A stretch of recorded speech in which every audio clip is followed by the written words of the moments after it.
In the book Boundaries with Marriage, Dr. Henry Cloud quotes, "You get what you tolerate."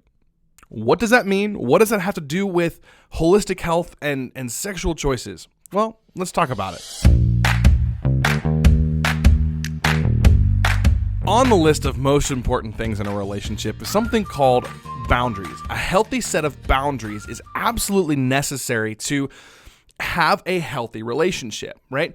So what are they? What is a healthy boundary? Why are they important? And what do they look like? These are questions that we're going to talk about today. And we started with this quote from Dr. Henry Cloud that says, "You get what you tolerate." And that quote is very telling because whatever boundaries I set in a relationship or don't set in a relationship are going to dictate what kind of goes on within that relationship. If it's communicated well, that there's a healthy set of boundaries and those boundaries are respected and upheld, then what is going to transpire is going to be within those limits and it's going to be healthy, right? But if I don't have limitations or my boundaries are poorly communicated, then we're going to experience a bit of discord in a relationship that can lead to frustrations, that can lead to unhealthy relationships, and a whole slew of other problems.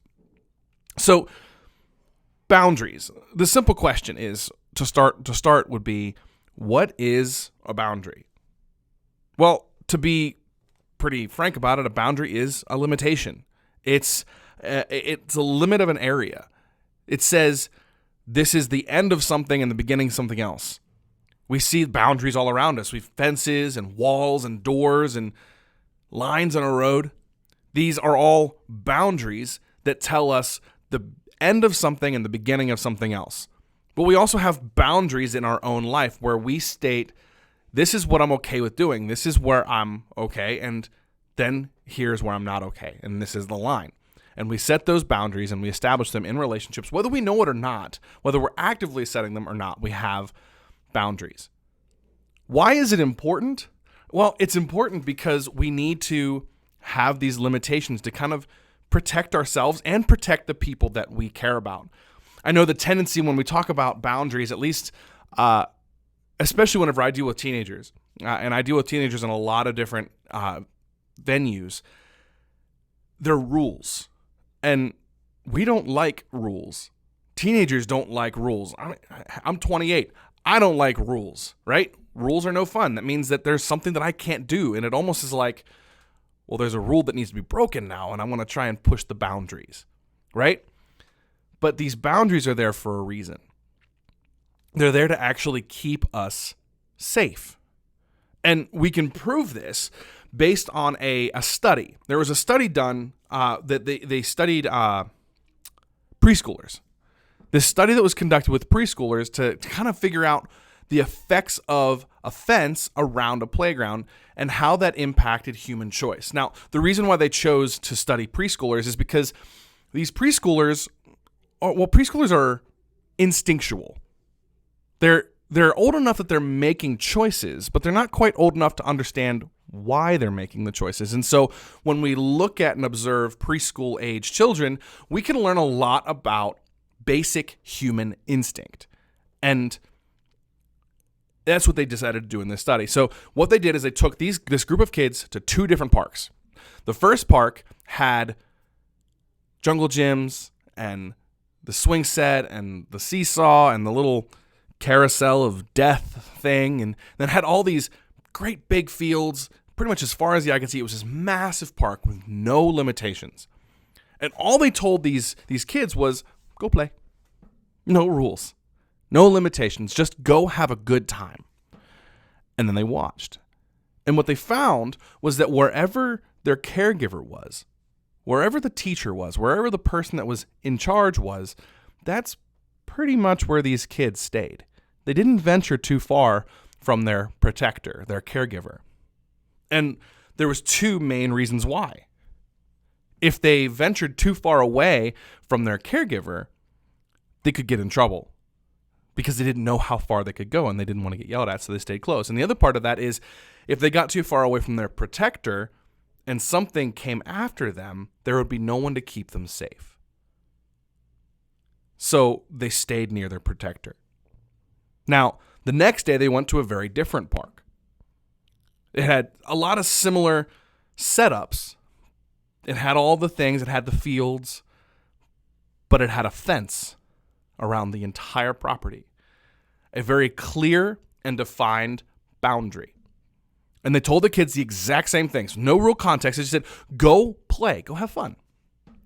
And what they watched was these kids go throughout the entire park, explore, and have a time of their lives. They were out by the fence. They were throwing rocks at the fence. They were playing tag over here. They were doing the swings over here. They just explored the whole park.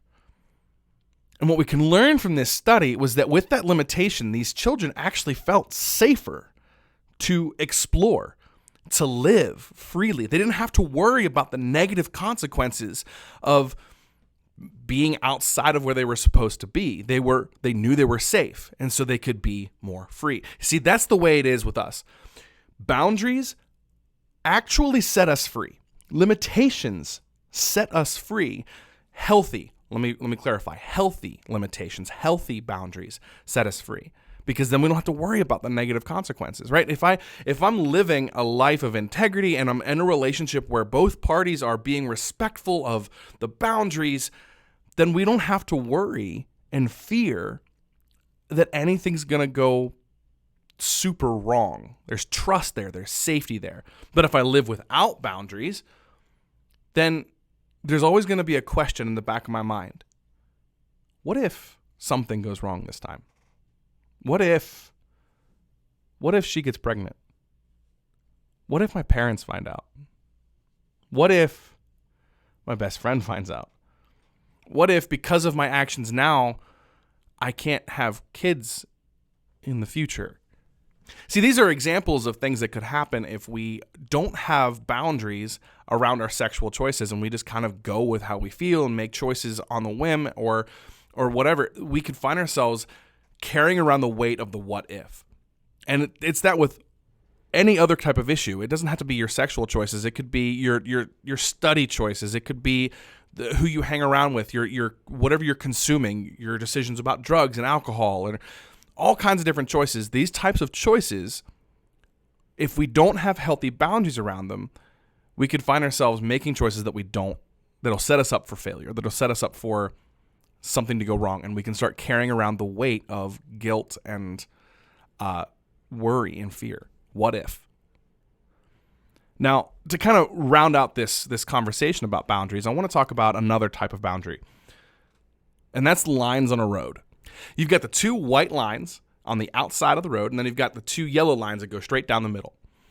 Those are the boundaries, and they're there for a reason, because if we cross those lines, things can happen, right? We can find ourselves getting into positions where we might be getting into an accident. We might hit a tree or an oncoming car or hit a pedestrian on the sidewalk or maybe get a ticket or any number of consequences that can happen if I cross those lines. Now, it's not a guarantee. If I cross that line, it's possible that nothing's going to happen. But the more I cross those lines, the more risk that I run that something's going to happen, some negative consequence is going to happen. Okay, so what are those lines made out of? They're made out of paint, right? So if I am driving along and I make a mistake and I cross those lines, am I stuck now on the other side of that line? No. All I have to do is correct the ship, right? I have to just turn the wheel and get back within the confines of the boundaries that are laid before me. The reason why that's important is because there might be some of you who think to yourself, you know what, I've crossed some lines. I've already made the mistakes. I've already made the choices. I've already done these things. And that's just kind of who I am now. I'm now labeled as this. And so those boundaries don't mean anything because I've already broken them. And maybe whether you admit this or not, you start to think that, well, because of that happened, now I'm broken. And I'm never going to be able to operate in a healthy way because I've done these things. I've made these choices. I've already crossed those lines. And I want to tell you this very, very clearly. You are not defined by your past. Good, bad, or indifferent. These things don't define you. Your past mistakes don't define you. Just because you may have crossed a line in the past does not mean that you have to stay there. If you evaluate your life and you realize that you've made some choices, you've crossed some lines, you maybe regret them, or maybe you just recognize the fact that you need to make better, healthier choices to move forward, then reestablish the boundaries. Right the ship. Don't feel like you're somehow broken. You're not. You still have value and worth. You're still worth protecting. You're still worth having those boundaries in place. Now, this leads me to the last part of this question. What do they look like? And here's the bad news. I can't define that for you. Everybody's boundaries look different. Your boundaries, my boundaries, Marty's boundaries, they're all going to be different because boundaries they come from our own personal experiences, our own values, and our own morals, and what we can and cannot handle. So you have to make those choices by yourself. You have to determine where that line is. But make sure you do that. I'll end with one final analogy. Think of something that you own that is extremely valuable to you. Whether it's your prized guitar, your $1,200 Martin guitar that you protect and love. Maybe it's a family heirloom. Maybe it's a quad or a bike or your car or just your money, right? Are you going to let anybody who's anybody just touch that stuff and play with that stuff and do what they want with that stuff? No, you have boundaries around that. You have parameters. There are only certain people in your life who you would trust enough to touch those things. But here's the thing.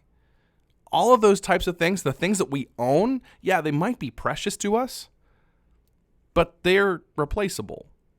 And we could potentially live without them, right? There's a monetary value or there's a set limit to their value. How much more so should we value ourselves whose value is infinite? Your value cannot be calculated. There's only one you. You are completely and totally unique, and you have extreme value. You're priceless, actually. And if we protect the stuff that we can put a price to, that we can live without, how much more should we put boundaries around ourselves who are priceless? I hope you know that. That's kind of one of the big things about, at least from my angle, and I believe our angle here at My Choice Education, is you have value, you have worth. You're worth making good choices. You're worth setting boundaries. It's not about control. It's not about right and wrong. It's about you have value, and we want you to understand that you have value, that you're worth protecting, that you're worth valuing. So set healthy boundaries for yourself in your relationships.